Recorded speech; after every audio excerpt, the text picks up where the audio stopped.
Olá! O chamado Contrato Verde-Amarelo, lançado pelo Ministério da Economia, foi anunciado como uma forma de resolver o problema de jovens que não conseguem o primeiro emprego justamente porque não tiveram um primeiro emprego. A expectativa é gerar 1.800.000 vagas até 2022. Mas as quase 2.000 emendas apresentadas por deputados e senadores indicam que a medida não foi muito bem recebida. Para os críticos, as mudanças propostas são, na realidade, uma nova etapa da reforma trabalhista, marcada pela precarização das relações de trabalho. Para debater esse tema, eu recebo hoje o deputado Bom Gás, do PT do Rio Grande do Sul, o secretário de Trabalho do Ministério da Economia, Bruno Dalcomo, o procurador do Ministério Público do Trabalho, Márcio Amazonas. Senhores, muito grata por ter aceitado o nosso convite para esse debate. Eu começo aqui e vou pedir para colocar no ar um gráfico do IBGE, que nos mostra, com dados do IBGE, que nos mostra a taxa de desocupação no Brasil, a taxa trimestral de desocupação. Então, o que a gente observa? Em 2012, quando a economia vinha crescendo, a taxa de desemprego, aqui em laranja eu tenho o total do Brasil e aqui eu tenho dos jovens entre 18 a 29 anos, que são justamente o foco do programa, e acima jovens entre 14 e 17 anos.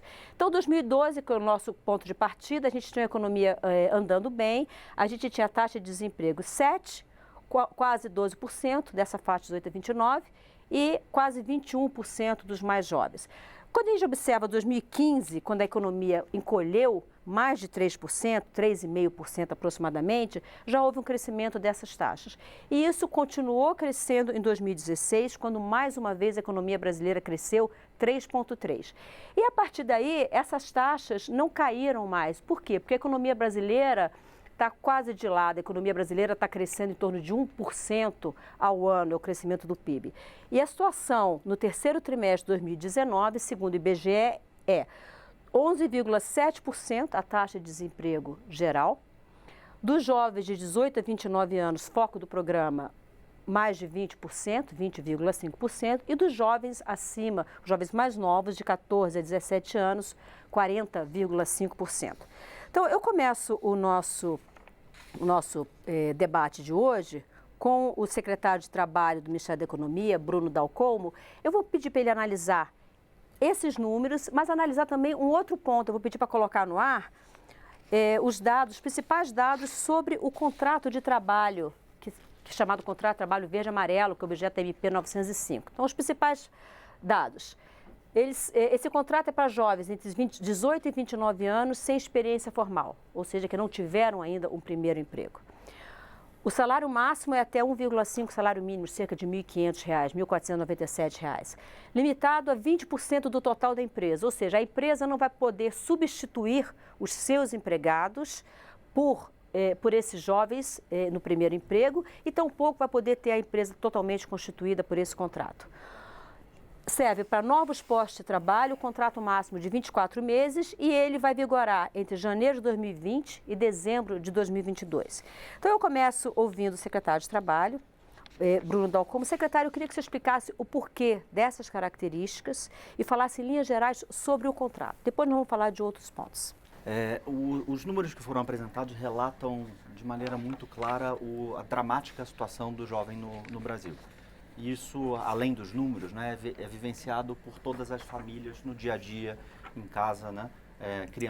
São adolescentes que perdem as expectativas, perdem a possibilidade de empregabilidade e os impactos de longo prazo que isso gera para todo jovem. Agora, o contrato de trabalho verde-amarelo, ele se centra numa situação ainda mais crítica dentre os jovens. Porque se a taxa de desemprego entre os jovens de 18 a 29 anos é de 20%, como muito bem foi mostrado pela lâmina, o contrato de verde e amarelo é para quem nunca teve uma experiência de trabalho. Então a taxa de desemprego é ainda maior, tá? Eu diria pelo menos 2 vezes superior. Então a gente está falando de uma taxa de desemprego perto de 40%. Então, é o drama, né? Todos nós já vimos, né, as entrevistas na TV, etc., do jovem que muito bem diz: eu não consigo ser contratado porque me exigem experiência e eu não tenho experiência porque eu nunca sou contratado. Essa é a realidade do jovem em situação de primeiro emprego. Os programas de primeiro emprego não são novidade, eles existem no mundo todo, tá? O Brasil agora está tentando acertar em uma questão que ninguém pode discordar da premência, da importância para o país, mas que foram feitas de maneiras incorretas no passado. Tá? Então, há mecanismos muito importantes aqui que impedem a substituição de mão de obra, que controlam a forma como a empresa vai utilizar, mas que ao mesmo tempo é um instrumento simples.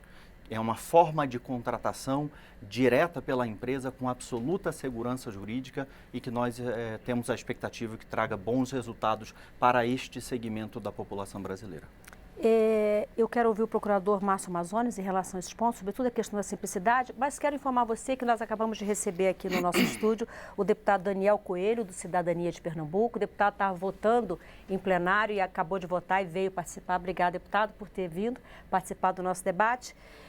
Procurador, um dos pontos que foi tratado aqui pelo secretário é a questão da simplicidade. O que eu observei nas várias leituras que eu fiz sobre esse tema é que os programas anteriores eram muito criticados pela dificuldade, uma série de cadastros, uma série de coisas.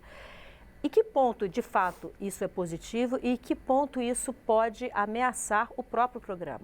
Bem, primeiramente, o que a gente tem que ter conhecimento é que a MP 905 ela é uma nova reforma trabalhista.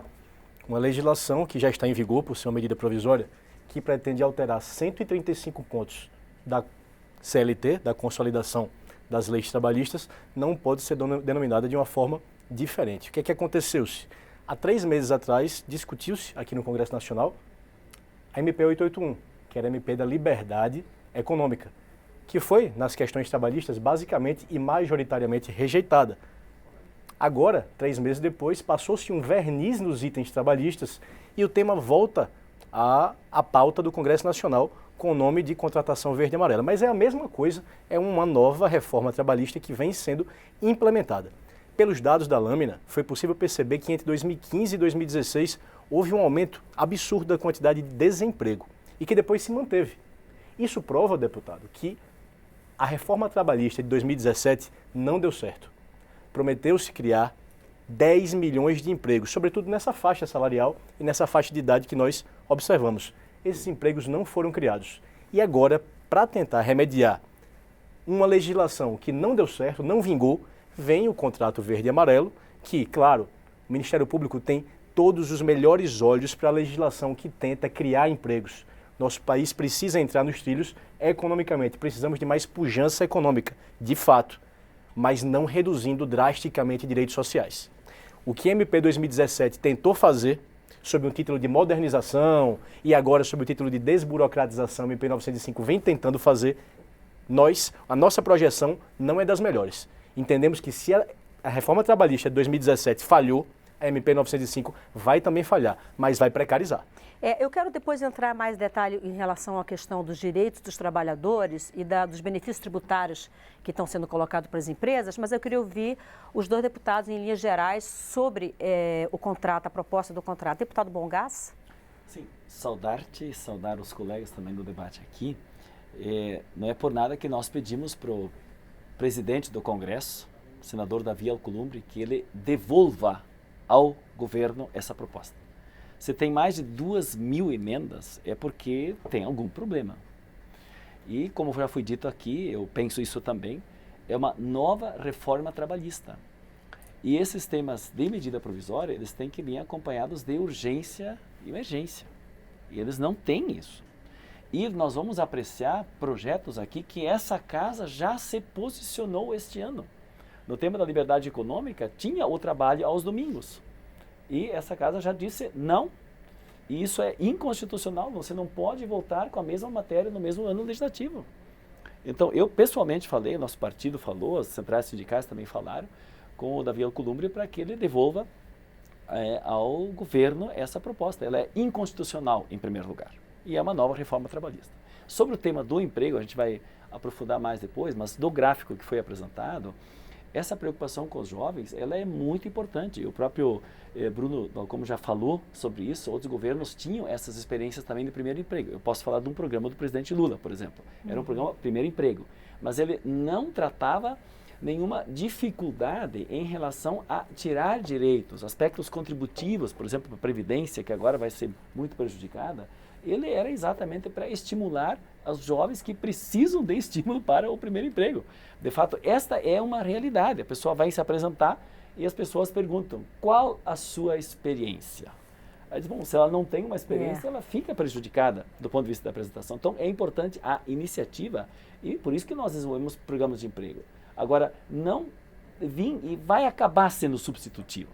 Porque no momento em que você vai permitir que, numa justa causa, você possa ser demitido, não recolhendo 40% e só 20% sobre o tema da multa do fundo de garantia, você vai estimular as pessoas serem demitidas sem justa causa e contratadas com um contrato precário, porque esse é um contrato precário. Vamos falar um pouco sobre isso. Eu quero ouvir o deputado Daniel Coelho, Cidadania de Pernambuco, em relação a essa ideia do contrato verde-amarelo e as principais características do contrato. Mas, de repente, a gente vai falar um pouco sobre a questão trabalhista e tudo isso. Assim, primeiro, respeitando a opinião do procurador, não acho que a reforma trabalhista ela fracassou no Brasil. Ela, evidentemente, não é mágica e nada vai ser mágico. Você não vai resolver o problema do desemprego com uma simples modernização da legislação trabalhista brasileira, que continua muito arcaica.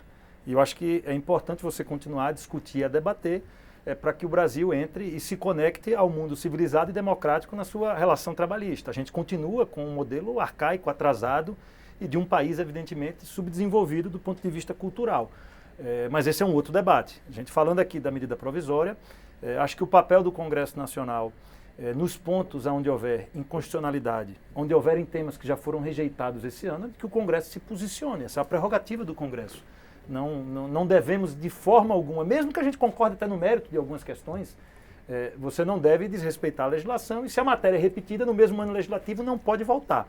Esse é o nosso papel como Congresso Nacional, como Câmara dos Deputados, o Senado também que vai avaliar a matéria. Então, tudo aquilo que foi matéria repetida, foi votado, está voltando, esse assunto tem que estar retirado. Acho que a medida provisória ela tem algumas coisas meritórias, mas ela ficou muito ampla. Talvez ela poderia ter sido dividida em várias medidas. Existem itens que estão nela, dos quais eu concordo no mérito, mas acho que da maneira como está colocada em medida provisória não é a forma adequada. Então a gente precisa aprofundar esse debate, precisa detalhar. Eu tenho uma preocupação, por mais que eu goste da ideia da carteira verde e amarela para o primeiro emprego, eu tenho uma preocupação, e isso não está explícito no projeto, fiz até uma emenda para tentar ajudar e colaborar, que é você não está obrigando que esse novo contrato ele venha para acrescentar a quantidade de funcionários. Então, se eu tenho uma empresa com 20 funcionários, se eu contrato 3 de primeiro emprego e eu passo a ter 23, eu aumentei a quantidade de pessoas trabalhando. Mas se eu tenho 20, demito 3 e recontrato 3 do primeiro emprego, então eu não resolvi o problema. Eu criei um problema para 3 trabalhadores mais experientes e estou solucionando o problema de 3 mais jovens. Do ponto de vista de nação, isso não é a solução. Então, em outros momentos, a gente teve estímulos em outros governos. Isso, se a gente voltar lá para trás, desde o governo Sarney, passando por Fernando Henrique, por Lula, por Dilma, vários presidentes fizeram modelos diferentes de propostas de primeiro emprego. Mas, para mim, para isso ter valor como aumento da empregabilidade, você teria que, para aplicar a carteira verde e amarela, obrigar que sejam novas vagas. Então, usando um exemplo claro para quem está nos assistindo, são 20 funcionários, eu contratei o 21º, ou seja, aumentei o meu número de funcionários, aí eu posso aplicar a nova regra. E não para os 20 que eu já tenho, porque aí eu vou estar somente trocando. E aí vou estar criando, inclusive, uma desvantagem para o trabalhador mais experiente, com a idade mais avançada, e para o trabalhador que também tem dificuldade, porque a gente tem 2 lacunas na sociedade brasileira. O jovem, até o primeiro emprego, é muito difícil ele estar no mercado, e o trabalhador acima dos 50 anos, não qualificado do ponto de vista intelectual, então o trabalhador braçal, ele também tem uma dificuldade imensa, até maior do que a do jovem. É difícil contratar essas pessoas mais experientes quando elas dependem da sua força física. Então, você cria também um estímulo para demitir o cara de 50, contratar o de 20. Isso não é positivo. Eu acho que o projeto precisa ser consertado. É o nosso papel. Receber a proposta, consertar, emendar, fazer o debate. Secretário, parece que essa substituição não é possível, né, pelas regras postas. E eu queria que o senhor esclarecesse. Está claro na MP, na visão do senhor, que não é permitida a substituição? Posso? Pode, por favor. Só para esclarecer, então, para o deputado, é uma pergunta muito importante essa, tá? É para deixar muito claro para todos na mesa e para o nosso telespectador também. Da forma como está desenhado, e o desenho foi muito aprimorado, foi debatido por muitos especialistas da área de trabalho, tá? É impossível a substituição de pessoal. Por quê? está claramente explícito nos primeiros artigos já de que é só para o incremento de mão de obra. Então, no exemplo que o senhor acabou de dar, se uma empresa tem 20 funcionários, por exemplo, ela só pode se utilizar de um contrato verde-amarelo se ela contratar o 21º e o 22º, tá? Como é que a gente controla? Muita gente tem dito, puxa vida, mas isso vai gerar fraude, porque a empresa vai demitir. Não, absolutamente. Por meio dos sistemas de contratação, tá? E ele é o E-Social, é um sistema do próprio governo, nós controlaremos isso no momento de contratação. Então, dispensa, inclusive, a fiscalização posterior. Tá? Então, se a empresa tiver o direito de contratação de um empregado verde-amarelo, essa opção vai aparecer para ela no sistema. Se ela não tem, porque ela está tentando manipular, ela nem consegue fazer a contratação. O contrato verde-amarelo se destina ao jovem, mas ele tem outros impactos importantes. Tá? É uma forma de você formalizar o emprego, afinal de contas tem uma série de empresas no Brasil, micro e pequenas empresas, com uma produtividade muito baixa, para as quais o custo do trabalho importa. Tá? E o objetivo, obviamente, o mundo ideal seria que nós conseguíssemos já de imediato fazer a desoneração completa da folha de trabalho. Mas isso não é possível nesse momento. Vamos falar sobre essa questão dos benefícios tributários daqui a pouquinho, mas eu queria que o senhor respondesse rapidamente em relação aos mais velhos, porque no início o governo anunciava que tinha intenção de que esse programa fosse também para as pessoas acima de 55 anos e depois mudou de ideia. Sim, o governo, na verdade, não mudou de ideia, esse era o nosso objetivo, sim. Nós entendemos que a partir de 55 anos de idade também há uma fragilidade muito grande, por mais que as taxas de desemprego sejam baixas, mas o desalento também é muito alto. O que se depreende dessas informações? Basicamente, quem teve uma vida contributiva melhor, ou seja, teve mais bem empregado ao longo da vida, conseguiu se aposentar ali antes ou até 55 anos. As pessoas mais humildes, com contratos mais precários, não conseguiram. Então, vão ter que aguardar até 65 anos para pegar o BPC. Então, é por isso que é importante olhar para esse segmento. Mas, por uma imposição da Lei de Responsabilidade Fiscal, nós temos que, ao mandar o projeto na medida provisória para o Congresso, já indicar a fonte orçamentária. Isso não foi possível fazer. Esse é um ponto importante da nossa discussão aqui.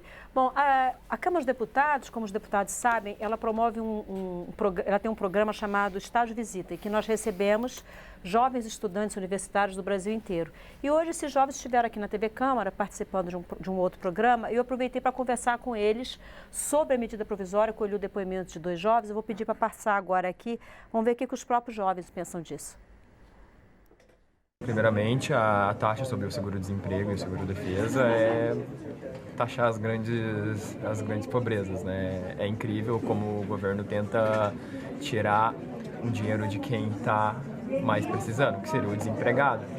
E também a retirada de alguns dos direitos trabalhistas basilares, principalmente o adicional de periculosidade, que é dado para aquele tipo de empregado que sofre com suas atividades laborais. Eu sempre ouvi dizer que a flexibilização não tem que ser precarização. Então, eu acredito que sim, a gente tem que flexibilizar algumas coisas, porque a CLT é com certeza algo bem arcaico e bem velho e a gente precisa trazer algo novo. Porém, eu acho que o que foi apresentado hoje não é algo que é interessante para o empregado e para o empregador. Eu sou favorável à medida porque existe uma grande quantidade de jovens que estão na situação de desemprego devido à situação econômica do país. E só o fato de esse programa gerar aproximadamente, pelo que eles estipulam, 1.800.000 empregos até o final de 2022, isso já é algo muito benéfico para tirar essa população jovem do desemprego, né, da possibilidade de estar, principalmente as pessoas mais pobres, né, os jovens de situação pobre. Eu acredito que em detrimento do desemprego é melhor ter um emprego com menos benefícios do que não ter emprego. A quantidade de empregos que serão gerados com esse programa já trará um impacto muito positivo para a população brasileira. Bom, então esses 2 jovens falaram muito sobre direitos, falaram sobre precarização de direitos. Vamos ver o que em linhas gerais, os principais pontos que a medida provisória traz em relação ao direito dos empregados. Bom, ela prevê a possibilidade, né, ou seja, o empregado tem que querer o pagamento mensal proporcional, claro, de 13º salário e férias. A redução do FGTS, do recolhimento do FGTS feito pela empresa de 8% para 2%. A redução de 40% para 20% da multa do FGTS em caso de demissão. A redução do adicional de periculosidade, que foi falado inclusive, de 30% para 5%, inclusive com a definição de um critério para se entender o que é periculosidade. A compensação de horas extras por acordo tácito, ou seja, não haverá nada escrito entre empregado e empregador, é uma possibilidade, um acordo verbal entre empregado e empregador. E fim da indenização nas demissões antecipadas, que é o que acontece quando um contrato firmado, por exemplo, para 2 anos, é rescindido por decisão do empregador. E aí eu quero trazer, então, o procurador do trabalho para essa discussão. Procurador, qual a sua avaliação em relação a esses pontos que foram colocados aqui? Bem, é aquilo que eu já havia dito sobre a necessidade de haver um desenvolvimento sustentável. Todos queremos o desenvolvimento do país, uma pujança econômica maior, mas que isso venha com uma certa compensação de direitos. O jovem que falou, ele foi muito bem, disse que a flexibilização é possível, mas a precarização não é. O Ministério Público do Trabalho entende que em alguns pontos o contrato verde e amarelo pode sim vir a precarizar. E eu vou dizer que não são poucos os pontos em que pode haver esse tipo de precarização. E precarização inconstitucional. Aliás, o FGTS, por exemplo, o deputado Bongás falou com muita pertinência, ele é um direito assegurado na Constituição. Então, se você diminui o FGTS via uma legislação frágil, MP, que depois, quando convolada, vai ter força de lei ordinária, eu entendo que é inconstitucional. Como também entendo, deputados, inconstitucionais diversos outros pontos da medida provisória. Além disso, toda alteração substancial de direitos sociais deve ser feita com a consulta tripartite, empregado, empregador e o governo. E essa consulta não foi feita. Isso está onde? Está na Convenção 144 da OIT, que para efeitos de lei no Brasil se situa imediatamente entre a Constituição e as leis, ou seja, ela tem um caráter supralegal. Essa convenção, ratificada pelo Brasil, ela está acima das leis e acima dessa medida provisória. Então eu entendo que é uma norma que deve ser bastante aperfeiçoada, porque defeitos existem e não são poucos. Uma medida provisória que teve 1.930 emendas, ela não pode estar madura. Eu não vou chegar ao radicalismo de dizer que torço pela rejeição ou pela caducidade da emenda, até porque não sou agente político. Sou do Ministério Público e zelo pela integridade do ordenamento jurídico. Sou imparcial. Mas eu acho que o Congresso tem que se debruçar com bastante cuidado, bastante acuidade sobre a norma que está prestes a vir, porque é uma nova reforma trabalhista. Ela fere em diversos pontos a Constituição, depois espero ter a oportunidade de dizer diversos pontos constitucionais que foram lesionados. Ela fere convenções internacionais. Isso deixa a comunidade internacional com uma grande desconfiança, deputados, em relação à nossa nação. Porque se nós firmamos convenções internacionais que estão com a força normativa acima das leis ordinárias e complementares, imagine como os outros estados olham para o Brasil sabendo que o Brasil está desrespeitando as normas de direito internacional. Isso não é bom. Deputado Daniel Coelho, qual a sua visão em relação às mudanças nos direitos trabalhistas propostas pelo contrato verde amarelo? Primeiro, para esclarecer, porque quem está vendo está pensando que a proposta está mudando os direitos trabalhistas de todos os brasileiros. Então, o que foi apresentado na tela, só para quem está assistindo, não está se mudando o direito trabalhista de ninguém atualmente. Isso é o novo contrato de trabalho que está sendo proposto para aumentar a empregabilidade. Então, esse é o primeiro item, porque senão o debate fica completamente enviesado. Importantíssimo. E tudo que foi falado até agora parece que está se tratando dos atuais trabalhadores brasileiros. Então, este é o debate. Mas só um esclarecimento, deputado. Do que está na tela.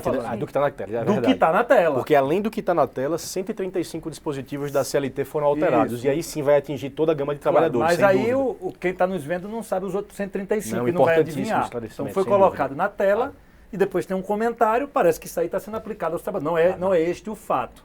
Né? Claro que não foi proposital, mas da maneira como está colocado, eu imaginando quem está em casa, é isso que aparece. Então, o que acontece? Esse é o debate que tem que ser feito. Para o aumento da empregabilidade, eu volto para a minha afirmação inicial, e foi esclarecida aqui pela posição do governo, eu vou mergulhar no texto e vou ver se é isso mesmo, se a gente concorda, se discorda, porque é assim que se faz o processo democrático. Mas qual o debate?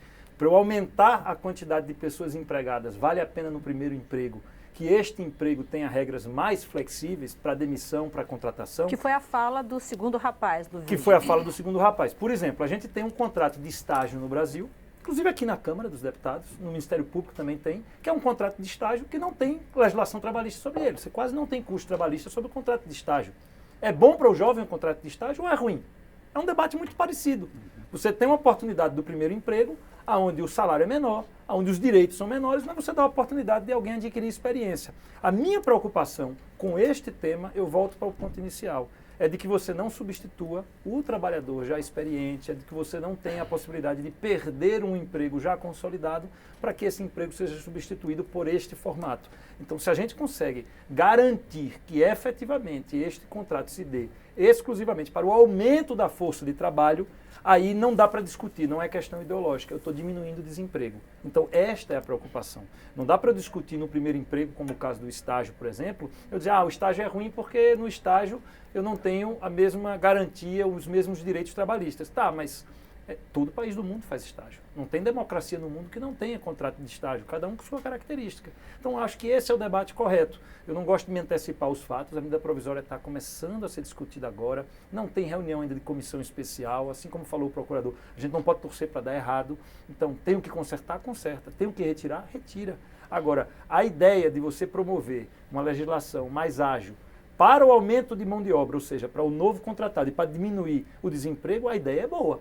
Pode ter erros no caminho? Pode, faz parte da democracia. A gente tem que debater, tem que discutir, tem que aprofundar. Não podemos ter um parlamento que se oponha aos assuntos do governo só porque é do governo, como nós também não podemos ter um parlamento subserviente, que deixe de apontar os erros, que coloque, inclusive, as dúvidas, como eu estou colocando aqui com clareza. Quer dizer, eu só me sinto confortável em avançar nesse debate se eu tiver a garantia de que ninguém será demitido para obter esse novo contrato, que eu não estou substituindo. Se eu tiver a garantia de que é o novo contratado, de que é um aumento da força de mão de obra e de que eu estou dando a oportunidade do primeiro emprego ao jovem, então vale a pena a gente aprofundar o debate, aprofundar a discussão, e aí a discussão de outras mudanças trabalhistas que afetam os demais trabalhadores, ela tem que ser feita em separada, e a gente tem que separar esses debates. Eu acho que há talvez um erro político do governo quando mistura as duas matérias. Elas são meritórias ambas. Eu acho que a gente precisa continuar a discutir o aperfeiçoamento da legislação trabalhista, mas o ideal é que o contrato verde e amarelo viesse em um projeto, você discutisse esse novo emprego,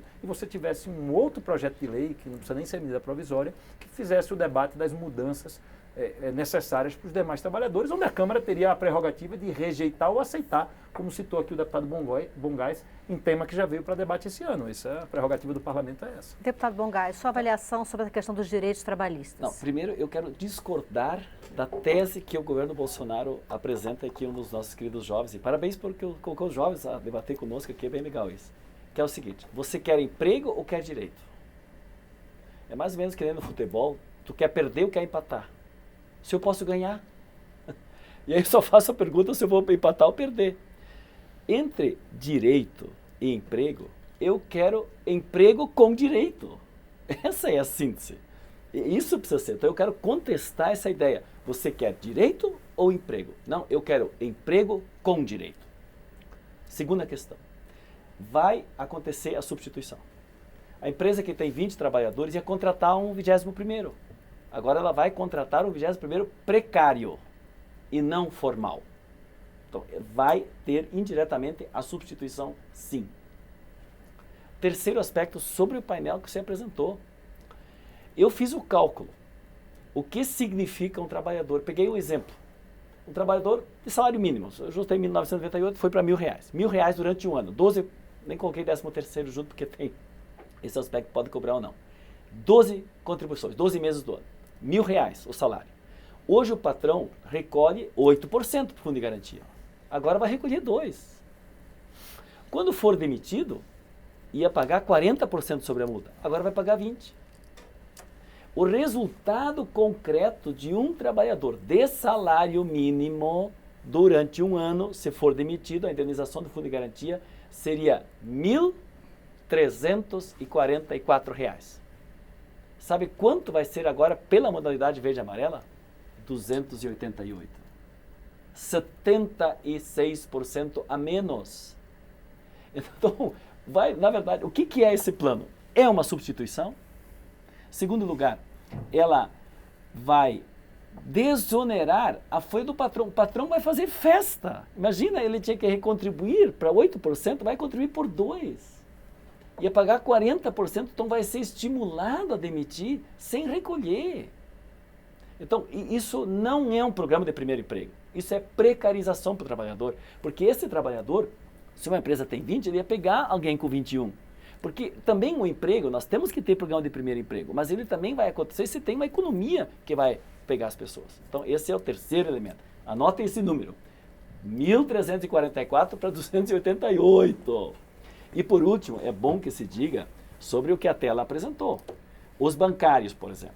Os bancários que têm um trabalho de 6 horas vão para 8 horas. Não os que vão ser contratados agora. Vão ser, Mário, todos os bancários. Não, me parece que são os próximos, não? Se eu puder fazer uma contribuição. Deixa eu só tirar essa dúvida em relação aos bancários. São os próximos contratos ou os contratos já existem? Exclusivamente para os caixas. Ou seja, qual é a origem disso? Tá? Há décadas atrás, houve um surto de tuberculose. Então, as pessoas que mantinham muito contato com o público, tá? Por questões aí de vias aéreas, etc., e troca pelo dinheiro, que é uma coisa suja, aprovou-se essa medida. Só que isso terminou sendo estendido para todo o sistema bancário, o que é absolutamente desarrazoado, não existe um paralelo no mundo sobre isso. Além do que, hoje em dia, os caixas representam 13% das pessoas que existem dentro dos estabelecimentos financeiros.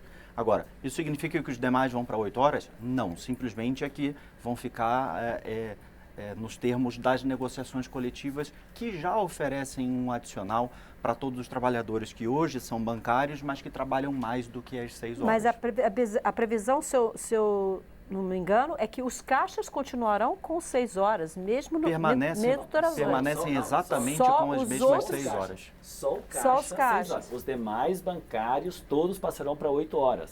E não são os do contrato verde e amarelo, são todos os bancários. Isso pode confirmar. Eu posso confirmar. Eu queria fazer alguns esclarecimentos sobre a questão do contrato verde e amarelo, tá? Eu respeito muito o trabalho da Câmara dos Deputados, do Senado Federal e do Ministério Público do Trabalho e entendo que exista muita ainda pouca informação, né, sobre o assunto. Afinal de contas, é um projeto amplo, né, que mexe em muitos pontos. Então, esse é o papel, né, explicar a medida, mas muitos desses pontos, né, que estão sendo levantados foram tratados no momento da discussão. Tá? E ao respeitar o trabalho da Câmara, eu respeito muito o trabalho das dezenas de pessoas dentro do Executivo que trabalharam nesse projeto, tanto do ponto de vista legal quanto do ponto de vista técnico. Só para tocar em alguns pontos, tá? Do ponto de vista internacional, os direitos trabalhistas quase que inteiros estão consolidados dentro da Constituição Federal, e isso não é possível mexer. Tá? O Brasil é um dos poucos países que tem um rol de mais de 30 direitos consubstanciados na sua Constituição Federal, por isso é visto como um exemplo na arena internacional.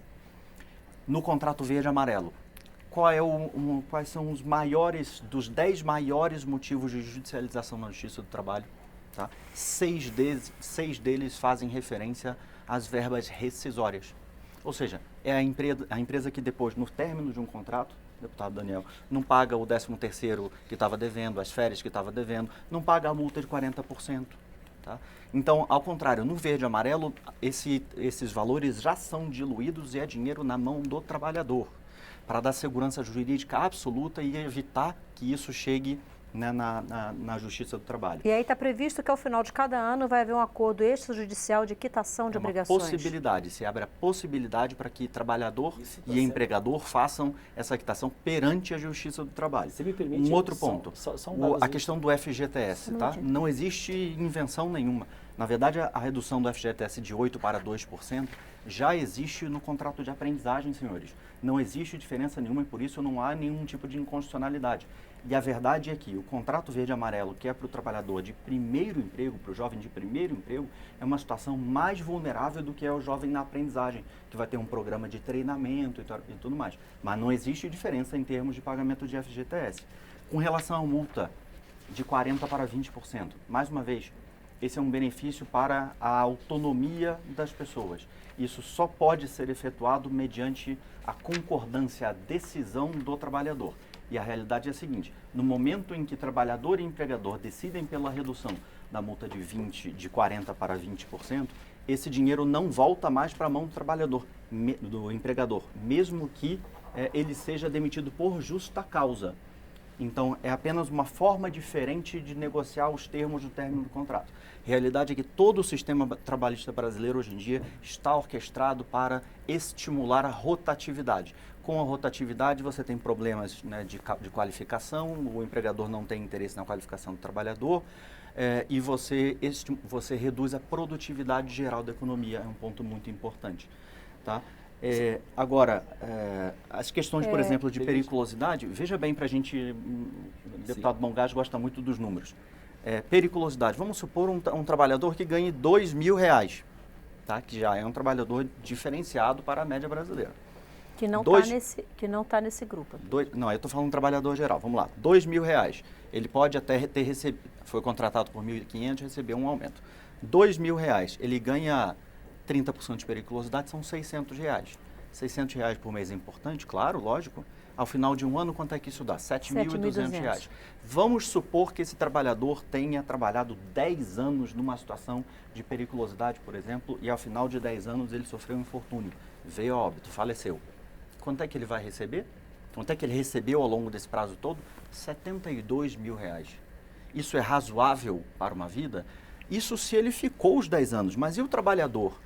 Empregado numa empresa de manutenção de energia elétrica, por exemplo. No terceiro mês, se ele sofreu um acidente e foi eletrocutado, ele ganhou 3 meses de periculosidade, R$1.800. É razoável um sistema como esse? Então, esse ponto está ali para que nós repensemos o sistema de insalubridade e periculosidade nesse país. Essas são formas de se colocar um preço à vida e a gente entende que não é o melhor caminho. Deputado Mongas, quer fazer um comentário antes da gente passar para outro ponto? Não, é que exatamente assim, como é que o governo olha isso? Assim, tem uma lei e para não descumprir a lei, ele acaba com a lei. Então não vai ter a proteção. Esse é o tema. As pessoas não vai ter o recolhimento. E aí está a grande falácia do governo. O governo diz para nós aqui, para o Congresso e para a sociedade brasileira, que a Previdência está quebrada. E aí o governo manda um projeto onde o patrão não recolhe para a Previdência. Mas vai quebrar mesmo. Ao contrário, é o governo que entra com a parcela. Não. Então o trabalhador não é prejudicado, nem a Previdência será E o patrão que prejudicada. deveria recolher 8% vai recolher 2%. Então ele alivia para o patrão. Essa é a questão. Ele vai aliviar para o patrão. E junto com isso, o fato do livre acordo, eu tenho muita preocupação com isso, porque você exerce, entre o patrão e o empregado, você tem uma pressão de quem emprega. Se o patrão não quer empregar, não vai empregar. Então, o operário, o que o empregador fazia antes da reforma trabalhista? Por isso que aqui é uma continuidade da reforma trabalhista. Ele ia lá no sindicato, ia fazer a rescisão dele, com o sindicato acompanhando. A reforma trabalhista já tirou o sindicato. Então, é uma livre negociação do empregado que não tem obrigação de conhecer todos os seus direitos. Ele está lá no batente, no trabalho. O sindicato existe para isso. O governo quis destruir os sindicatos e tirou essa parte do sindicato. Eu já tenho casos, e estou reunindo isso porque nós vamos debater um projeto para voltar a ter o sindicato, ao menos passar pelo sindicato para poder dar um apoio para o trabalhador. O trabalhador vai com o patrão faz uma situação, eu não digo que são todos os patrões, eu tenho casos que isso aconteceu, nunca dá para generalizar nem para um lado nem para o outro, tem que sempre cuidar isso aqui. Mas ele faz um acordo porque ele está numa situação frágil em relação ao empregador. Aí ele faz um termo de saída sem a demissão registrada formalmente. Aí o trabalhador vai lá para reivindicar o seu seguro-desemprego e não ganha o seguro-desemprego. Não ganha.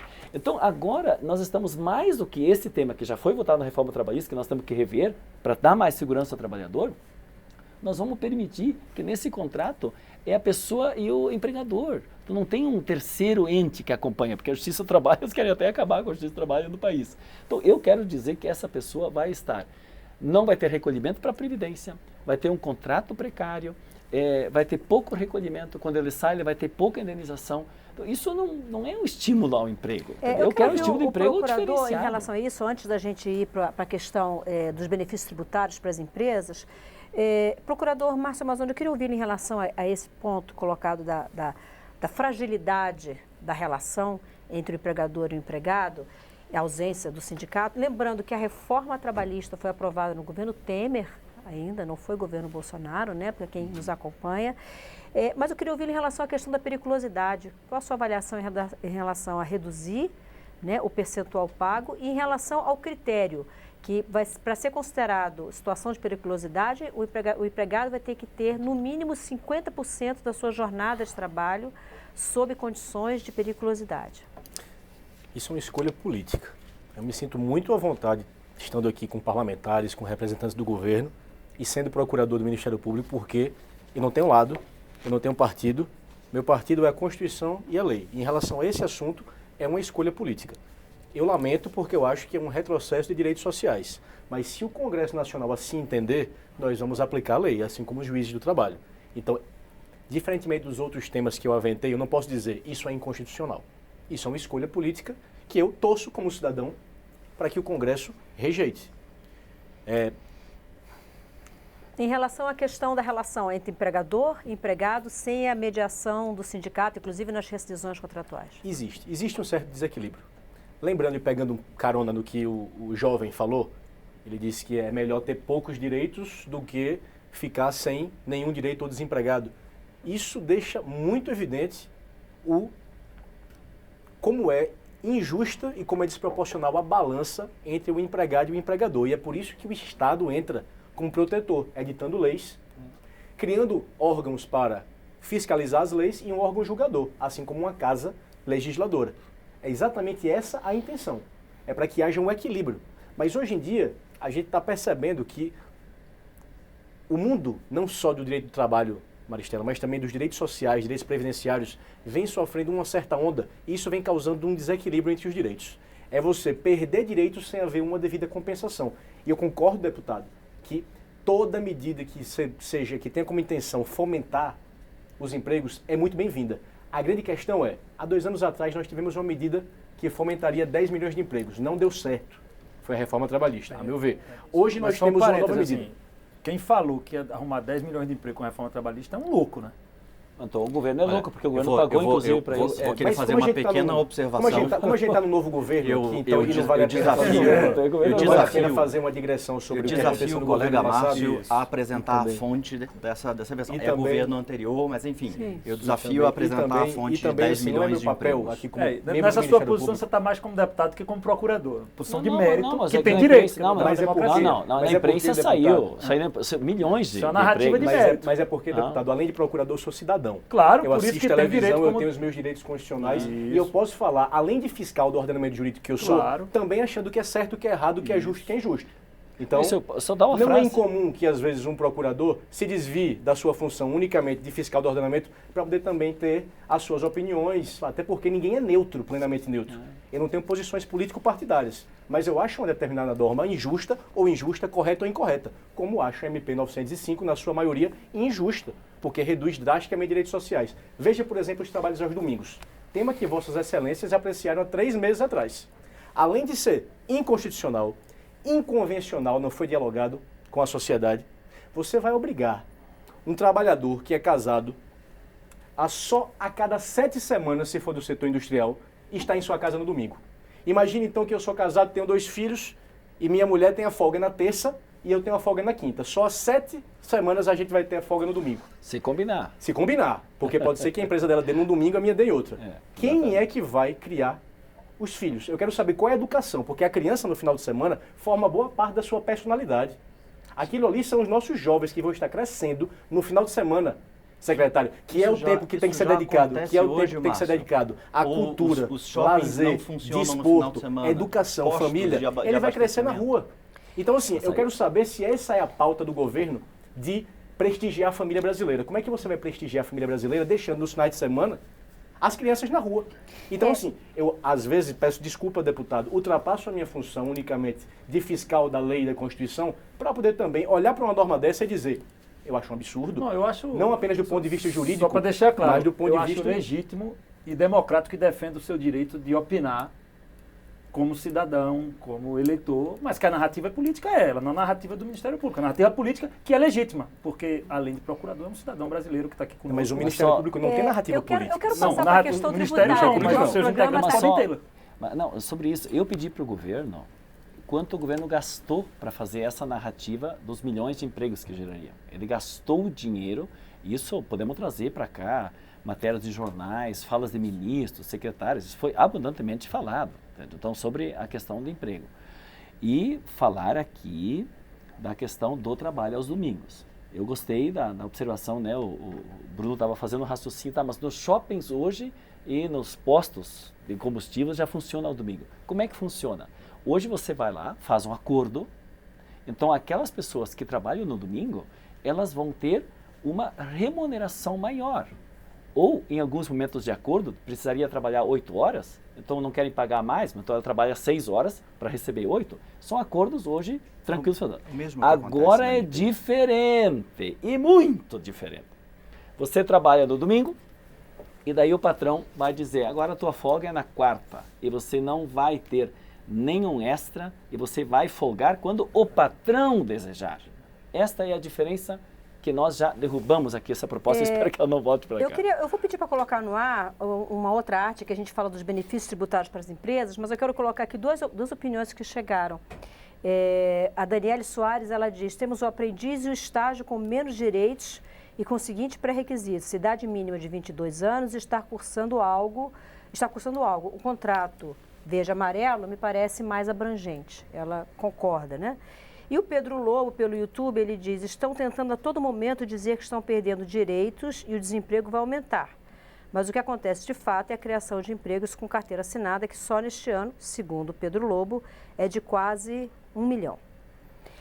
Posso adicionar uma pequena observação ao que o Pedro comentou? Por favor. A realidade é a seguinte, se a economia continuar crescendo e ela continuará crescendo, novas pessoas serão contratadas, inclusive jovens. Mas a realidade, deputado Bongás, é que o jovem em situação de primeiro emprego é o último na fila. Nas mesmas condições, o empresário naturalmente vai contratar quem tem mais experiência, quem já trabalhou, quem tem referência, quem ele pode ligar para confirmar as qualidades daquela pessoa. Então, em qualquer momento de recuperação, o jovem em situação de primeiro emprego é sempre o que fica fora. E é esse círculo vicioso que a gente pretende quebrar com o contrato verde amarelo. Nós não discordamos disso. O que nós discordamos é que você desonera o patrão ou precariza esse contrato. Essa é a diferença. Vamos ver a questão dos benefícios tributários para as empresas, a fim de estimular que as empresas participem do programa. Então, entre os principais benefícios, a gente tem isenção de recolhimento de contribuição previdenciária sobre a folha de pagamento, que é de 20%. Salário e educação, também isenção de recolhimento de 2,5%. E contribuição social para os integrantes do Sistema S, SESC, SENAC, SEBRAE e INCRA, que dá 3,3%. E, além disso, o fim dos 10% sobre o FGTS, no caso de demissão sem justa causa. Deputado Daniel Coelho, esse ano, primeiro semestre desse ano, a Câmara dos Deputados se debruçou. Isso também só para o novo, né? Para o novo. Para deixar claro para a gente. Nós estamos discutindo aqui. O final do Sistema S podia ter feito para todo mundo. Nós estamos discutindo aqui acabava as com esse regras. Estado paralelo aí, pago pela população. 10% acaba para todo mundo. Nós estamos discutindo as regras do contrato verde e amarelo e 10% é para todos os trabalhadores. Para todo mundo, isso. Como eu falava, deputado Daniel Coelho, a Câmara dos Deputados, e na sequência o Senado Federal, as duas casas se debruçaram sobre a reforma da Previdência e a principal questão era o déficit, né? O déficit previdenciário, que a gente sabe que é uma realidade. Qual é a sua avaliação em relação à isenção de recolhimentos, como colocado aqui, sobretudo em relação ao previdenciário? Eu já coloco um outro ponto.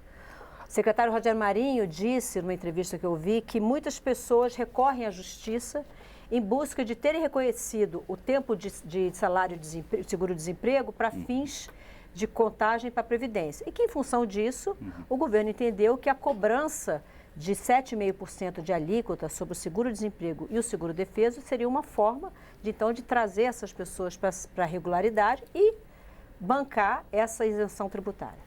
Eu discordo da cobrança sobre o seguro-desemprego, não vejo, na verdade, sentido nisso. Eu sou contra novas cobranças de impostos para qualquer um. Não vai ser razoável fazer do desempregado. Então, debate também legítimo que a Câmara fará, mas não contará com o meu apoio a cobrança da taxa sobre o seguro-desemprego. Mas aí vai ter que ser identificada uma outra fonte de recursos, né? Sob pena, É um sob pena de... É um debate. Será feito destaque, serão feitas emendas e isso será posicionado pelo voto. Cada partido vai se posicionar e cada deputado irá se posicionar. Eu não concordo em você fazer a cobrança de uma taxa em cima do seguro-desemprego. Até do ponto de vista de uma política liberal, onde você deveria diminuir o tamanho do Estado, quanto mais dinheiro eu tiro do Estado e dou ao cidadão, melhor para a economia, mais eu tenho venda, mais eu tenho comércio, mais eu empodero as pessoas, menor é o Estado, mais forte é o indivíduo.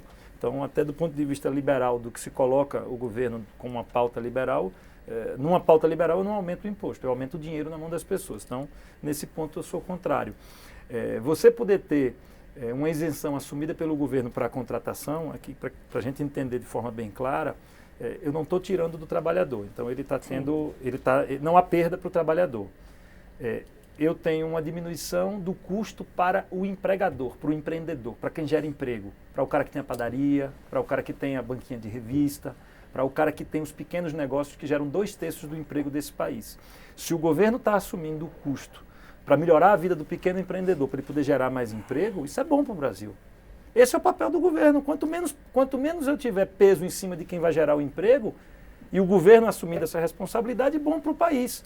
Eu não estou prejudicando o cidadão na sua aposentadoria e eu estou facilitando a vida da geração de emprego, isso é positivo.